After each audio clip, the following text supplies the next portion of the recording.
Today on ATV News, there are dogs on the quad and a big cat near Paris. And yet another Ebola epidemic is coming to the U.S., while meningitis has already taken over one college campus. Welcome to ATV News. I'm Richard Kaufman. And I'm Michelle Backus.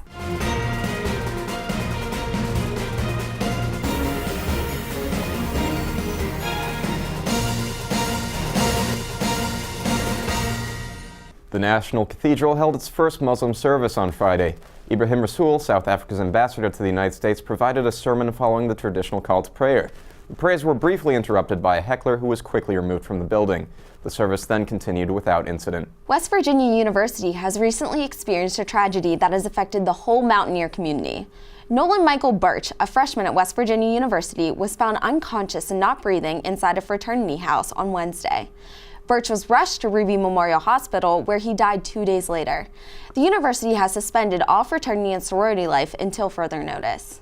Jasmine Baker, a 12-year-old girl who has been missing since the 11th, was found on Friday in North Carolina. Baker had last been seen walking home from school before she disappeared. FBI agents were able to track Baker down through location settings in her iPod. She was found in the residence of a man in his 30s who is now in police custody. Police say that Baker was unharmed. How can you kickstart your future? Let's head over to Stephanie to find out. What does it take to become an entrepreneur? This semester, Professor Puglisi's portfolio class hosted the Kickstart Your Future event, a panel discussion on finding your entrepreneurial spirit. The event took place in the Media Innovation Lab at the McKinley Building. Lindsay Sandoval, a student in the portfolio class, expresses the purpose of having the event. We knew we wanted to do something about, finding your entrepreneurial spirit. So what does it take to become a business owner? And even if you don't want to own your own business, what's the value in learning about business? As the capstone class for the public communication curriculum, students are working with JA Worldwide, an international organization who helps youth promote business education. For 15 weeks, the students strategize ways to enhance the image of the organization. Gemma Puglisi, the professor overseeing the portfolio class this semester, has high hopes for her students working with JA. The overall goal for me is that the students take away this incredible opportunity of what it's like to work with a global nonprofit and the contributions that they can make in the course of the 15 weeks. And it's hard, I think, for them to see it in the very beginning and even in the midterms, time. But I think at the very end, it'll all somewhat come together. So I hope that they take away the contributions that they're going to make and to make an organization stronger and better. Pablo Acosta, a panelist and senior economist at the World Bank, shares his experience of participating in JA as a student in high school in Argentina. I completely found out very inspiring in my life. I mean, even though I didn't become an entrepreneur myself in later on life, but I had the chance to experience, what the challenges and the hard decision that entrepreneurs had to take. This was also especially at my young age. It also, I guess, also helped me motivate and decide on my later career steps. As the portfolio class checks off the event from their to-do list, the students are preparing for their final presentation for their client, JA Worldwide. For ATV News, I'm Stephanie Rivera. Now let's head over to entertainment with Jalen and Andy. Hello everyone, this is Andy Lawani. And I'm Jalen Fairborn Chapman, and this is ATV Entertainment. Azalea Banks shared her opinions on United States mainstream culture in an interview with Pitchfork magazine. The artist says she's been driven by how crazy and how homogenized the music industry has become, feeling like she's listening to the same song and watching the same person. She went on to critique our obsession with blue-eyed soul, which some consider a nice way to say white people singing R&B, as well as how we are blatantly ignoring the appropriation of black culture by white female rappers. The rapper stated that she wasn't offended, but her main concern was that the art itself was not good. This is a timely and noteworthy contribution by Banks with the Grammy nominations coming up shortly, and how the black community was outraged by last year's upset of Macklemore and Ryan Lewis beating out the likes of Jay-Z, Kanye West, and Kendrick Lamar. It seems that Miley Cyrus and Patrick Schwarzenegger are more than just friends. The singer and college student were seen making out this past Thursday for just about everyone to see at the University of South Carolina versus Berkeley football game at the LA Memorial Coliseum. Of course, Cyrus sported Trojan apparel, wearing a Letterman hat and jacket to support her boy toy school. Eyewitnesses said that they were very flirtatious and they looked like a couple and didn't seem stuck up. In 2011, Schwarzenegger told Details magazine, "My eyes set on Miley," and it looks like he got what he wanted. It also appears that he was taking selfies during the makeout session. It turns out that Miley and Patrick have also been dating for months as well. Even though Patrick's parents were very skeptical and warned their son about dating the pop singer, it seems that the two have been keeping their dating life under the radar for quite some time. After a long and courageous battle with cancer, 32-year-old DM Brown has passed away. The former MTV reality star, who was featured on numerous shows including The Real World and Road Route Challenges, spoke to great lengths about her fight with the disease. Brown first battled ovarian cancer in 2003 at the age of 23, and she even recently suffered a reoccurrence in 2012. In an E! News interview, Brown admitted that she was diagnosed with colon cancer, a third hurdle that was the scariest build up towards her cancer journey. Brown was slated to start chemotherapy following emergency surgeries in August, but tumors were causing pressure on her kidneys, causing the treatments to be put aside. Earlier this week, her health took a turn for the worse as she posted to Instagram a collage of her life to her fans. Our thoughts are with the family at this time. Lisa Kudrow fans can rejoice because her critically acclaimed show within a show, The Comeback, has returned after a 9-year absence. It follows Valerie Cherish, a has-been actress, on her reality show getting back into acting after a long break. Although the show's premiere season was met with 3 Emmy nominations, it was canceled after only 1 season. It's now back to give more Valerie Cherish. Cherish is hilariously out of touch with the world around her and addicted to fame and how the public views her. This season's premiere featured cameos from many stars like RuPaul, Lisa Vanderpump, and Andy Cohen from The Real Housewives. You can catch The Comeback on Sundays at 10/9 Central on HBO. This has been Andy Luwani. And I'm Jalen Fairborn Chapman. Back to you. Here's Chelsea, who will tell us about Africa Week. On Thursday, ATV took a bite out of Africa Week with the African Student Organization, and boy, it was tasty. So Africa Week is really just an organization putting together a lot of cultural events. ASO this year has really taken the initiative to really put out a lot of informational events for a lot of people around campus, because sometimes people don't know that ASO really exists. So we're trying to really put our footprint out there and let people know that we're here for them as a resource to learn about Africa. The food was delicious, very spicy, a lot of flavor. There's a little kick in every bite. So we're just using fun outlets such as food, dance, conversation to display who we are right now in 2014 and where we're going. Okay, Africa Week basically is people from the diaspora sharing with the larger community. Most people don't know Africa. There are all misconception about what is Africa, and some people even believe Africa is a country. There's a certain image that is perpetuated in the media in America about Africa that isn't, always accurate, or they don't show everything about Africa. So it's really important to get AU's community involved in learning about Africa. This was Chelsea Smart reporting for ATV. The University of Maryland is treating more than 24 students who have been infected by viral meningitis. So far, 31 students are confirmed to have the illness, which doctors describe as having similar symptoms to the flu. UMD's medical center is emphasizing that this is not bacterial meningitis, which is a far more dangerous strain of the infection. Another case in the Ebola epidemic is making its way back to the U.S. Dr. Martin Salia, a surgeon working in Sierra Leone, is set to fly back to Nebraska. The surgeon is said to be critically ill. He will receive treatment at the Nebraska Medical Center, which has treated Ebola patients successfully in the past. The world's first solar road opened in the Netherlands on Wednesday. The energy created from this road will power street lamps, traffic lights, and even households. This new technology will continue to develop for the next 3 years, according to officials. D.C. council members are considering the construction of a new $40 million training facility for the Washington Wizards. The proposed facility would be built in the Shaw neighborhood of Northwest D.C. Leaders are hoping the training center would make D.C. a more desirable spot for professional basketball players. Now it's time for sports with Mike Goodkind. Thanks, guys. I'm Mike Goodkind, and this is ATV Sports. The AU men's soccer team played their final game on Tuesday against Army. Through 2 overtimes, the result was a scoreless tie. The first round of the playoffs will begin for them on Thursday. Their season record was 11-4-4. After a long offseason, the boys basketball team played their first game on Friday. The defending league champions took on Temple in Philadelphia. The boys were down 23-11 but made a comeback in the second half. They outscored the Owls in the second half 26-17, but unfortunately that was not enough to come out on top as they suffered a 40-37 loss. The Eagles' leading scorer was John Schoof with 12 points, and the leading rebounder was Kevin Panzer with 8 boards. They will play again Monday for their home opener against St. Francis at 7:30. Bender Arena is the location. The girls' basketball team will play their home opener on Monday at 5 o'clock against GW.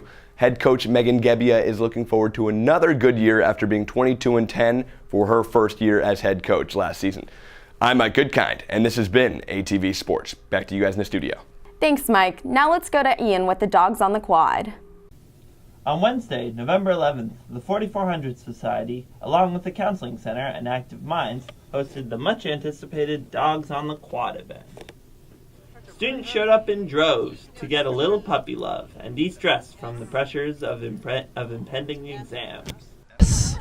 Yes, this is my favorite day of the year. I love dogs. I came to campus just for this. Well, I think a lot of the students have dogs of their own at home that they miss, and I just think if you love dogs, just to be near a dog makes you feel relaxed and calmer. Well, just petting a dog and being with an animal that's calm and relaxed is calming. It takes away some of the stress that you guys are experiencing around exams.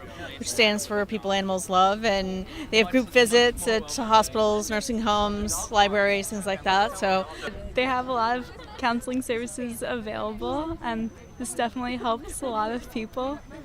This has been Ian Marshall for ATV News. France had quite a scare when witnesses reported a feline thought to be a tiger near Disneyland.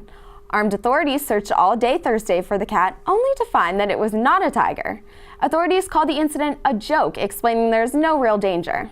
Here's Michaela with finance. I'm Michaela Amos, and this is ATV Finance. New data released this week shows that retail sales rose a large 0.3% in October to $444.5 billion. Experts say this is because gas prices are at their lowest level in years, giving a big boost to the retail industry. In the recent debates over net neutrality, President Obama said this week that he will only support a free and open internet, meaning that the FCC will have a larger role in regulating service providers like AT&T. The process of firming up these regulations could take several years. The Dow went down this week, closing at 17,634.74, and the Nasdaq went up, closing at 4,688.54. This has been ATV Finance. I'm Michaela Amos. Let's hear from Eric with politics. I'm Deepak Bhagat. And I'm Eric Higas. And this is ATV Politics. Senate Republicans unanimously named Mitch McConnell as the majority leader for the 114th Congress. House Speaker John Boehner is also expected to retain his position when the House elects its Speaker in January. Both leaders will face opposition from the Democratic Party as well as some Republicans in Congress. Republicans are concerned that both Boehner and McConnell are focused on working with Democrats over creating a clear Republican agenda. The House voted Friday to approve the Keystone XL pipeline. 31 Democrats joined Republicans to pass the bill. The Senate is expected to vote on a similar measure this Tuesday. If the bill passes the Senate, it will make President Obama either sign it and defy his environmental supporters or veto a bipartisan bill. The Keystone pipeline is expected to create thousands of jobs, but environmentalists are concerned about possible spills and increasing greenhouse gases. President Obama announced recently that he will give his decision on what to include in his executive action surrounding immigration reform. Immigration reform has been debated heavily in Congress for the past few months. The decision is expected to protect an estimated 5 million undocumented immigrants from deportation. The new concessions will seek to protect any children born in the U.S., as well as immigrants who have been in the States between 5 and 10 years. Republicans seek to oppose the president's decision by making it very difficult to pass the funding bill. The Senate is expected to vote on an NSA reform bill next week. The USA Freedom Act would end the NSA's bulk collection of phone metadata. The bill has bipartisan support, with Republican Senators Mike Lee and Ted Cruz joining Democrats Patrick Leahy and Chuck Schumer, but not all Republicans are on board. Senator Rand Paul does not feel the reforms go far enough. He opposes several extensions of the Patriot Act that were originally set to expire next June. Other civil libertarians have expressed similar concerns. For ATV Politics, I'm Eric Higas. And I'm Deepak Bhagat. Here's Elizabeth with It's on Us. On Monday, November 10th, student government hosted an It's On Us event about sexual violence on campus. The Foreman Theater was packed, showing students deep concern for the issue. The report, created by a student government task force, details comprehensive steps the university can take to prevent sexual assault. I really believe and hope that the administration is going to take these recommendations really seriously. As I said, they're well thought out, they're well researched, and I think we try to make them as representative of the community as possible. And so in terms of concrete changes, I'm really looking to work together with the administration, especially through the University Sexual Assault Working Group, to implement these changes, ideally by next May or August. I think the statistics that Sophia read out twice, that says a lot about what sexual assault does to people who experience it and to people who are close to those who experience it. And I hope that, after hearing those, some of the members in the audience that are part of the administration are going to stop asking us why we need this and just do what we need. But I think everything on our report is just as soon as possible because we know that the university can say yes to this. They have the resources, and honestly, not doing this is the equivalent to letting sexual assault happen. The universities they have the money, they have the resources to act on this, and they should do it. This has been Elizabeth Morton for ATV News. Now it's time for World News with Breon. Welcome to World News. I'm Breon Page. Jesse Matthew, the man charged with abducting University of Virginia student Hannah Graham, appeared in a Fairfax County courtroom yesterday morning. Despite the newest charge, Matthew faced the judge Friday in relation to another sexual assault case, which stems from a 2005 attack. Matthew pleaded not guilty. Meanwhile, the judge set aside 2 weeks for the trial to begin next year. Israel has lifted restrictions on men who wish to visit a holy site in Jerusalem after U.S.-led talks in Jordan. Israel imposed age restriction on male worshippers who wanted to visit Temple Mount. Tensions have been rising in the city after the burning of a mosque as well as an attack on Israel pedestrians by Palestinian militants. The U.S. and Secretary of State John Kerry are leading talks in among Jordan with both the Palestinian and Jordanian president. However, no talks are scheduled at this time between Kerry and the Israeli Prime Minister. Dr. Martin Salia is going to the Nebraska Medical Center at Omaha for Ebola treatment. While working in Sierra Leone, Salia was diagnosed with Ebola. According to the U.S. Embassy, he has paid the expensive evacuation by himself.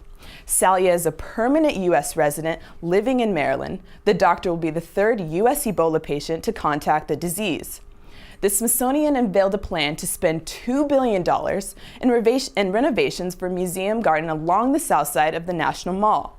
The proposal calls for creating more entrances and improving connections between the museums and revamping the iconic red brick Smithsonian Administration building known as the Castle. Under the proposal, the Smithsonian Castle would get 2 underground levels, including a store and restrooms. The building would also be remodeled to make it more resistant to damage from earthquakes like the one we had 3 years ago. The new space will connect to 3 other nearby underground sites. The design would be paid for with a mix of federal and private money.